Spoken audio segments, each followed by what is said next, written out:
Do you agree with this statement? I want to give my children the life that I dreamed of having when I was a child. I really feel like we really need to give them substance. Like I heard Les Brown, he said if I had a quarter left to give my child, I'll swallow it. He said it's not about what you leave them, it's what you leave in them. And I think we have to really understand, it's not about things. It's about things that we have to teach and pour into our kids. You know, we talked about earlier on, we want to get kids to sit down, think about legacy. We want to think about entrepreneurship. We need to think about ownership. But more importantly, we got to think about God. We got to think about values. We got to think about goals. We got to think about different things. It's for me. It's easy to get kids money and spoil them it. But guess what? Anybody can get money. Any fool can get money, and then go out here and display it. But it's more importantly about just leaving something in them, so that way it can sustain them. Because if you don't leave nothing in them, what they gonna do? What they gonna have to fall back on? So I look at it that way. Before I met my husband, I can honestly say that I would probably say yes. But with learning so much that I have learned from my husband, I would have to say no as well. And the only reason is because when I first met my husband, my daughter used to do like this singing and acting thing. And so in the midst of us meeting, we were already about to go and do this thing for Hollywood for my daughter. And it was always, oh, well, I want to make sure my daughter has everything. I want her to have this and I want her to have that. And not just her, all of my children. And so I'm like, if my daughter makes it, I'll be able to give my kids everything that I didn't have.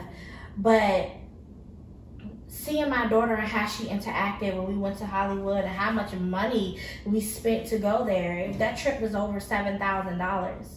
And my daughter is now 13 years old. And even though that was fun and it was a lot, and she'll never forget that experience, it's gone. Like, I can't get that money back. I can't, she can't just take a flight to Hollywood and go see all those actors and things like that again. It's just materialistic stuff. But what did she get out of it? But the acting experience and the singing experience. What else did she get out of that? So it's not so much of what I want her to have or what I want all of my sons to have is what we install in them. Because we can buy them all this nice stuff and shoes and Jordans and all this other kind of stuff, but that can be gone tomorrow. You have to make sure the values that you install them takes them through life. Because if you just teach your kids all about money and fashion and hair and all this kind of stuff, when they get older, that's all they're going to know. They're not going to know how to survive in this man-eat-man world. So I would say no. Also, just speaking to them more about entrepreneurship, speaking to them more about finances, even as kids. Not saying that my mom didn't give me chores and things, but letting them know that nothing's free. So everything you do, chores, any little thing you do, you can earn money from doing the stuff that you're told to do, basically. It actually hurts the child in the long run. Because the thing is, if you just give them they don't have to work for nothing. Oh, I feel like I can get this. Oh, I can feel like I can get this. I feel like I can get this. Because my friends get into we got to sit there and really show them the importance of it. Like, you're not going to just get him everything. You have to work. You got to get out here and work. You got to grind. You got to be able to, put some action behind some things in order for you to get what you want. Because in terms, it really, like, for example, with our oldest daughter, she's spoiled rotten. She feel like she can get what she wants. And all the times I was trying to tell my wife, I said, it really hurt her. And now, my wife sees it now, And we have to pull back the road because she feel like she can get what she wants. She can do what she wanted. Things like that. It don't work that way. I think it depends on the life you dreamed of having when you were a kid. I think for me, it wasn't materialistic. Like, I didn't grow up with my mom and dad. My grandmother raised me. So I think what I wanted as a child was my mother, not my daddy. but daddy issues. So I think, what I wanted as a child was a 2-parent household or a 3-parent household, because I wouldn't give my grandmother up for the world. So I think that, yes, I do want to give her, that two-parent, that solid mom and dad. We don't have to be in the same house, but that solid, you know, relationship with both her mother and her father. Not necessarily like materialistic, but I do want her to have the foundation that I didn't have as a kid. You know, of course, as a kid, you know, I want everything, you know what I'm saying? But, like you said, bro, like, you gotta grind. Like, I don't want my son to be like, you know, my dad gonna give me this. Even though that's what I want, that's what I would do. You still gotta know the feeling of no. Right. So, everything won't come easy. you know what I'm saying? Anybody, like you said, anybody can leave. Well, it's in every parent agenda to leave their child something behind. Of course, I'm gonna leave you some money, but I'm still gonna drop jewels on you what to do with your money. Because I can die, leave you to 100,000. You can spend 100,000. You can spend 100,000 in a day. Right. But Please let me try. But you know what I'm saying? I'm gonna tell you how to use that 100,000. At least That's good. That's good. Take 30% of it, invest it in something. That's right. You know, take 20, do what you want, and the rest of it set aside. Yeah. You know what I'm saying? So that's how I feel. Round of applause. Facts. That's good. I think I agree with what you said as well. I think I would want to, because what I thought I wanted as a kid, you know, I think had the, I'm not going to say the ideal, but for me, both of my parents in the house was kind of all I needed. I mean, even though we didn't always have, you know, like we didn't always have food, something, a bill was always being cut off, you know, just being transparent. You know, we had issues, but both of my parents in the house kind of made things a lot easier. Like I saw struggle. I saw, you know, how hard it is. So now, you know, that fast forward, I'm older and I have kids. I want to give them what I didn't have based off of that.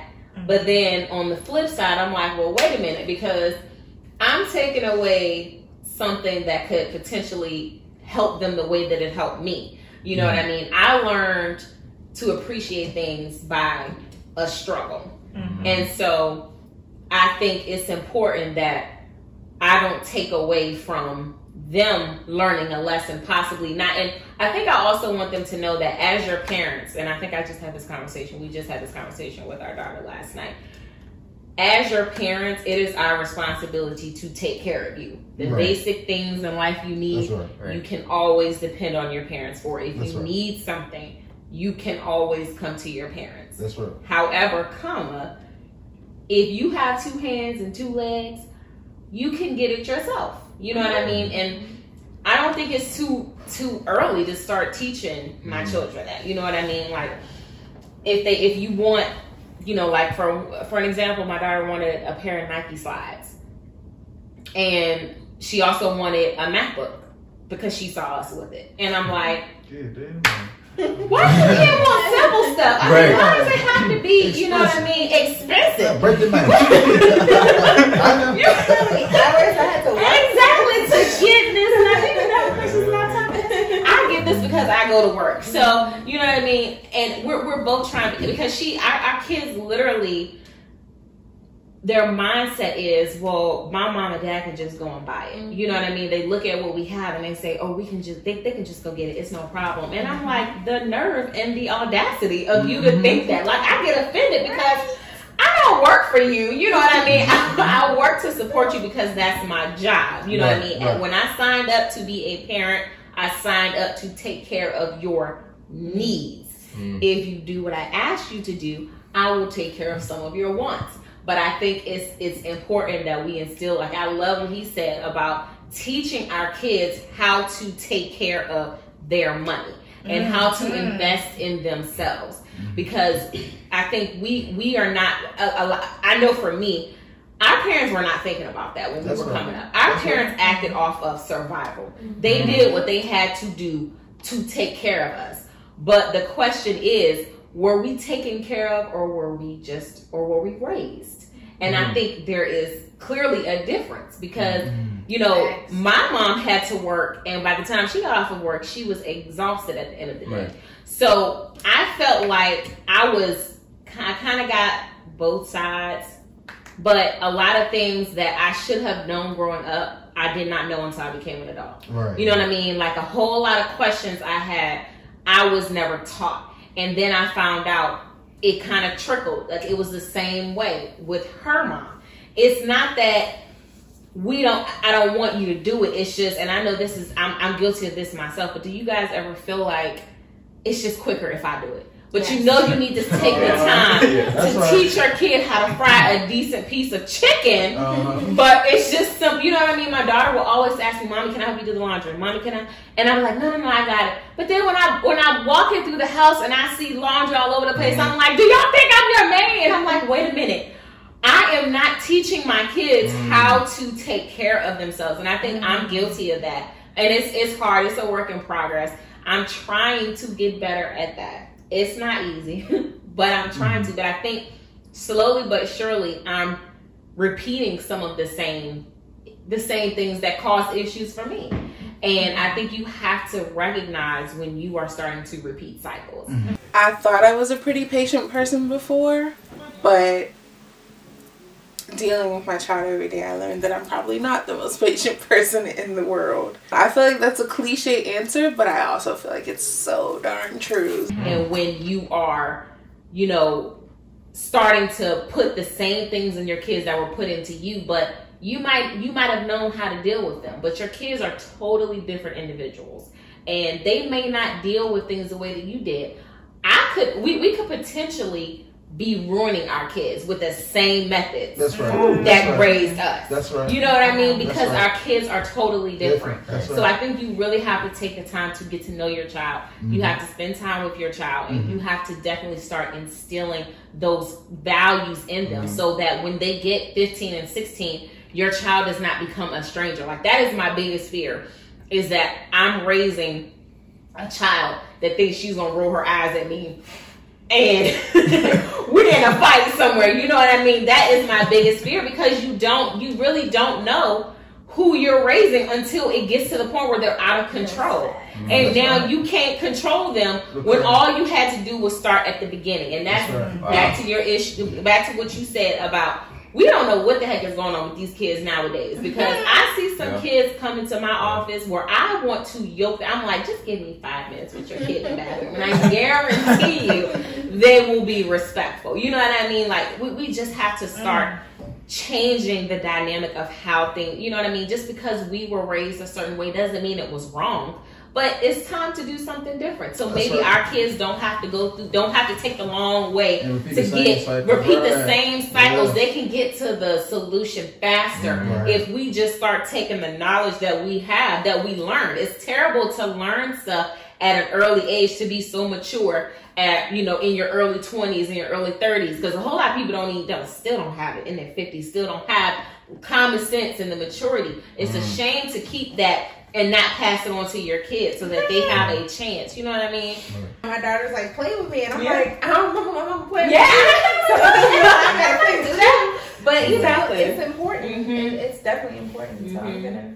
That's a good point, because I was telling my wife the other day, I said, I would love for my parents, because early on when I was a kid, they did, but they phased out of playing video games. I was like, I'm gonna get down and play wrestling match with my boys, and I'm gonna, play tag, or I'm gonna play, y'all wanna play the game? Come on, let's play the game. We, like yesterday, when I got back, we took some pictures yesterday, and we got back, and we just had a game night all night until I got tired. Just doing different things, because these kids now are different. And that's what they will remember. I mean, they will remember those. I mean, a lot of people think I was corny, but we play games. We have game nights. I mean, getting together every week. We have game night. And then you mention it to other people. They're like, what? You just sit around and play card games. Yes, I'm talking about into the wee hours of the morning. Like, give your kids a sense of what a family dynamic is. You know what I mean? I don't understand why you cannot get together with your family once a week and have a game night. Like, it's nothing wrong with that. And a lot of people, I love it. A lot of people think it's corny, but let me tell you something. If I got to pick between being in the club and being at home, I have always opted to be at home. I am a homebody. I love it because I know I'm out of trouble. I know I'm spending time with my family. Save the money. Save the money. Okay. Save the money. That hit me in the like we do different things. Like we do a game night, we'll do like a rap, or like a little fun rap battle. Yeah. You know, we just do like different stuff. You know, it's just fun. You know how the kids cook. Like we love, like my kids love cooking. Yeah. Sometimes we have it where we don't have to cook. Yeah. They cook. They cook for us. Yeah. Like we'll wake up in the morning, my daughter and our oldest son will bring us breakfast in bed. We don't have to do nothing. And so that brought me back to what you were saying, how it's important for us to install the values. They wash clothes, they fold their clothes, and we wash clothes. They know how to sort their stuff out. Even to our youngest that is 6 years old, he helped assist with washing, with not washing the clothes, but folding his stuff up and putting it in his drawer. Because it's like, it's too many of us in the house for us to just for it to just they be all on. have their own chores. They all have things that they know they're supposed to do on Fridays. If it's not done, guess who's on punishment? One apple spoils the entire So it's better like you can't have a house full of chaos. That's right. With all of us there. So they all have things that they know that they are supposed to do as far as chore wise. So we can have a clean house and come home to a home. And I did this I put up with this crazy idea. I was like, you know what? We play a game with now with our kids. I never noticed this. It would be so fun. We play a game with points with kids, with cleaning. So I was like, okay, whoever get the most points when they finish cleaning wins. So I said, okay, living room's 25. Kitchen's 25. So this bathroom right here is 100 points. So the person who has the most points wins. I would have loved that as a kid. Right? Give me Let me tell you something. Our house was it was clean about in 30 minutes. Two cupcakes. And I gave him some money too. Okay, Christopher was like, You gotta make it good now. You gotta give an incentive. You should see my son. What I said, it was the 2 cupcakes. My son was playing the game. in Love Sweets. Drop the remote. Like He was like this. He said, oh, dang. And hopped up. I got this. He said, I got this and I mean, they were fighting over the bathroom. You know, doing the car, doing this, doing that. I guarantee you I'm going to try that when I get home. I promise. Bro, that's a great idea. That is so much fun. But I know I'm such a, like I said, I struggle with like a touch of OCD. So I like my house to look a certain way. I like for stuff to be folded a certain way. If it's not folded half and then half, I'm gonna lose it. So, but you know, my mom had a good point. She said, you know, and she recognizes that, you know, she's like, Shanice, you know, I wish I would have done that stuff with you when you were a kid, but I was just so, you know, hands-on. I just did it myself. But she was like, it's good that she's like, you cannot expect them to know if you don't teach them. And I said, whoo! Okay, that's a good point. So I'm really trying my hardest to start to let my kids be, you know, do the things so I can take some of the weight off of my shoulders. You know what I mean? I fuss about the house being clean, and I have 1, 2, 3, 4 pair of hands, daddy included, that can, you know, that can actually take it off. And, you know, they do, but, you know, I still go, you know what, it's not done the right way. You know, let me just go and do it my way so I can feel, you know, mentally. But, you know, just, and I realize I just have to teach them my way. And then, you know, as they get older, when they go in their house, they fold it their way. But, you know, in this house, I want stuff folded in 3s. So I need you guys to give me or somebody in their 20s who doesn't have a kid some advice before having kids.